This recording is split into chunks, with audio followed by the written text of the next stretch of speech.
अखियां के जाल में सट ला गइल बानी।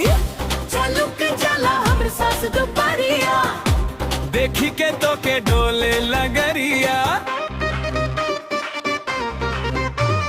जादू कइलो तू मीठा मीठा बात से, दिलवा फंस गइल तोरे मुलाकात से।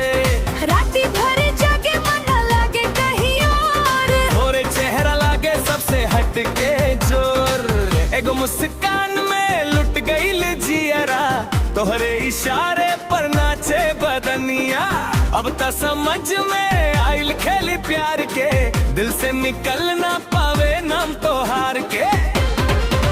तोरे चक्कर में ट्रेन हो गइल मिस, तोरे चक्कर में दिलवा हो गइल गिरे। तोरे चक्कर में हम ना रहल सहज, तो गइल तू ही वजह।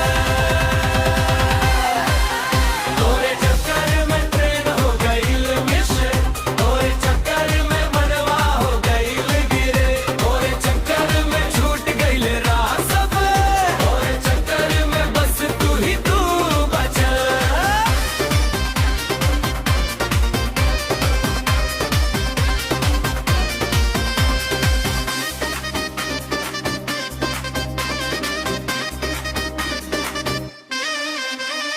गली गली पूछेला लोग हमके हाल, हम तो बस मुस्काना देव ताली माल।